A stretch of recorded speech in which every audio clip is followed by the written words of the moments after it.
Hey guys, how are you doing? Hope you are doing well. Today we are going to study briefly about atoms. First of all, what is an atom?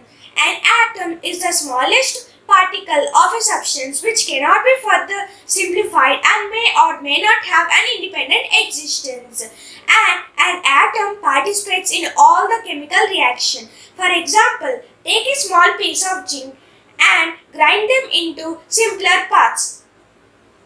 Now, these pieces will show the same properties as zinc even when simplified. Now, if you further simplify, there comes a stage where you cannot further simplify the pieces of the zinc and exhibits all the properties of the zinc.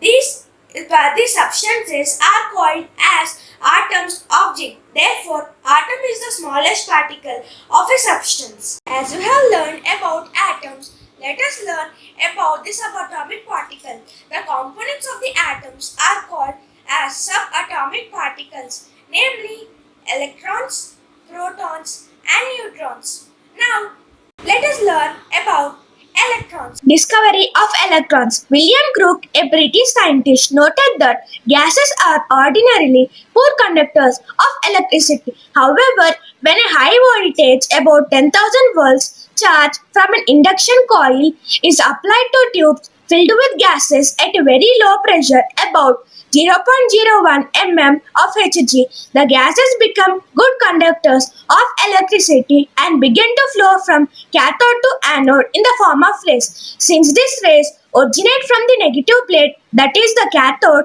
and travel from the cathode towards the anode, they are called cathode rays. Later, J.J. Thompson studied the characteristics and the constituent of cathode rays. The apparatus used by him is called discharge tube or cathode ray tube, shown in the figure. Here, you can see the apparatus shown by J.J. Thompson. This was the discharge tube to maintain a low pressure. This was the vacuum, and this was the cathode, and this was the anode. And the rays which are passing from the cathode to anode are called cathode rays, and with the electricity was passed from the induction coil. Sir J.J. Thompson and others found out the characteristics of cathode rays. Now let us learn them. Characteristics of cathode rays. Straight line propagation. Cathode rays originate at the cathode and travel in straight lines. When an object is placed between the cathode and the anode, a shadow of the object falls on the wall opposite to the cathode. A shadow can be formed only when the rays travel in straight lines. The speed of the cathode rays is less than the velocity of light. Contain material particles. A light paddle wheel placed in the path of the cathode rays rotates. This shows that some particles strike the plates of the wheel. Effect of electric field. When cathode rays are allowed to pass through an electric field, they deviate towards the positive plate. This clearly shows that they contain some negatively charged particles. Effect of magnetic field. When cathode rays are made to pass through a magnetic field, they are deflected in the direction corresponding to the presence of negatively charged particles. So these negatively charged particles are called as electrons. Heating effect. When cathode rays are allowed to strike a thin metal foil, it gets heated. Penetrating power. Cathode rays penetrate through thin sheets of aluminium and other metals. Now let us learn about the properties of electrons. Properties of electrons. Electrons from all sources are alike, having identical mass. They are the basic constituent part of all atoms. The mass of an electron is 1 by 1837 times the mass of an hydrogen atom. An electron carries unique negative charge of magnitude 1.602 into 10 to the power minus 19 coulombs. The electron is extremely small. Its radius is less than 10 to the power of minus 15 meters. As you have learned electrons containing a negative charge, let us learn about protons which have a positive charge. Discover Discovery of protons. Goldstein noticed another set of rays traveling in a direction opposite to that of the cathode rays, that is, from anode towards the cathode. When a perforated cathode was used in the above discharge tube, he called these rays as canal rays. Since these rays passed through the holes or canals in the cathode, these rays were named as positive rays or anode rays. Properties of anode rays and protons. Properties of anode rays. Anode rays travel in straight line. They consist of minute material particles and hence produce mechanical effects. They are made up of positively charged particles. Positive rays are deflected by electric and magnetic fields but in a direction opposite to that of cathode rays. This means that these rays consist of positively charged particles called protons. These rays produce fluorescence on a zinc sulfide screen. Their E by M, that is charge to mass ratio, differs from gas to gas. Its value is much less than that of an electron and is maximum when hydrogen is taken in the discharge tube. Properties of protons. A proton possesses a unit positive charge plus 1.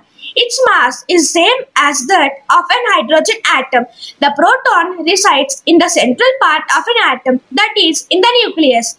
Proton may be defined as the subatomic particle having the mass 1 AMU, that is equal to the hydrogen atom and has a unit of positive charge. Now let us learn about neutrons which have a neutral charge. Discovery of neutrons. By now we know that atom contains an electron with negligible mass. Therefore, an atom of helium which contains 2 protons should have mass 2 AMU. But the atomic mass of helium atom was found to be approximately 4 AMU. It was therefore proposed that in the nucleus of an atom there must be another particle. This particle should not possess any electrical charge and must be equal in the mass to proton. In 1932, Chadwick discovered these particles by bombarding lighter nuclei with beryllium with alpha particles, that is, helium nuclei.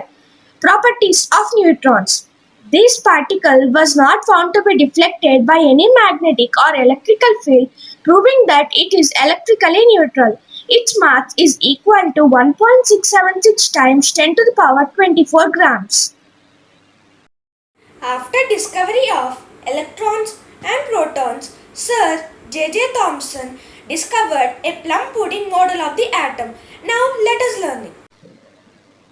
J.J. Thompson's atomic model. According to this model, an atom is considered to be a sphere of uniform positive charge and electrons are embedded into it. The total positive charge is equal to the total negative charge, so that an atom as a whole is electrically neutral. The mass of an atom is considered to be uniformly distributed. Lord Rutherford, a scientist from New Zealand, discovered nucleus. Now let us learn about his discovery. Discovery of nucleus. Lord Rutherford directed a stream of alpha particles towards a very thin, about 1/1,000,000th of a centimeter gold foil. He selected gold foil because he wanted as thin a layer as possible, and the gold is the most malleable metal. He observed that most of the alpha particles passed in straight to the foil. Some alpha particles were slightly deflected from their straight path. Very few, nearly 1 in 10,000 alpha particles were either deflected by very large angles or completely bounced back. Lord Rutherford also proposed an atomic model known as Rutherford's atomic model. Now let us learn about the Rutherford's atomic model. Rutherford's atomic model. According to his model, the atom contains a large empty space. This is why most of the alpha particles pass through the metal foil without deviating from their path. There is a positively charged mass at the center of the atom known as the nucleus, in which the entire mass of the atom is concentrated. Therefore, the nucleus is the densest part of the atom. The electrically positive nature of the nucleus is supported by the fact that the positively charged alpha particles approaching the nucleus get deflected. This is proved that the nucleus contains protons. The size of the nucleus is very small as compared to the size of an atom. This is proved by the fact that most of the alpha particles pass straight to the gold foil. The electrons revolve around the nucleus at large distances from each other and from the nucleus in circular orbits and found in the empty space of an atom. An atom as a whole is electrically neutral because the total positive charge of the nucleus is balanced by the total negative charge of the electrons. That is, the number of protons and the electrons in an atom are equal. Electrons revolve around the nucleus in closed circular paths called orbits. The force of attraction between the negatively charged electrons and the positively charged nucleus is counterbalanced by centrifugal force acquired by revolving electrons. Rutherford's model of atomic structure is similar to the structure of the solar system. Just as in the solar system, the sun is the center having the maximum mass and the planets revolve around it. Similarly, in an atom, the nucleus contains the main mass and electrons revolve around it in orbits or shells. Now let us learn the drawbacks of Rutherford's atomic model. Drawback of Rutherford's atomic model. The comparison of electrons with the planets in the solar system is the main drawback of Rutherford's atomic model. According to the classical laws of mechanics and electrodynamics, if an electrically charged particle is in motion, it inevitably radiates energy. Thus, an electron, when moving around the nucleus continually, should radiate energy, that is, loses energy. As a result, it should be gradually pulled towards the nucleus and end up colliding with it. This should result in the total collapse of the atom. It was so, the atom should be highly unstable and hence the matter would not exist in the form of that we know. However, we know that an atom is structurally stable. Thus, Rutherford's model failed to explain the stability of an atom. In 1913, a Danish physicist, Niels Bohr, explained the stability of an atom. Now, let us learn the main postulates of Bohr's atomic model. Bohr's atomic model. Main postulates of Bohr's atomic model. The electrons revolving around the nucleus are confined to certain fixed orbits called the shells or energy levels, each of which is associated with a fixed amount of energy. While it is revolving around the nucleus in an orbit, an electron neither loses nor gains energy. An electron revolving in a particular orbit, on gaining a certain amount of energy, jumps to the next orbit and then vice versa. Since each orbit is associated with a fixed amount of energy, Bohr called it an energy level. For convenience, these energy levels are labeled K, L, M, and or Roman 1, Roman 2, Roman 3 or Roman 4, etc. The orbit closest to the nucleus is the K shell. It has the least amount of energy and the electrons present in it are called K electrons and so on with the successive shells and their electrons. I hope you have mastered the concepts of an atom. Meet you in the next video. Bye bye.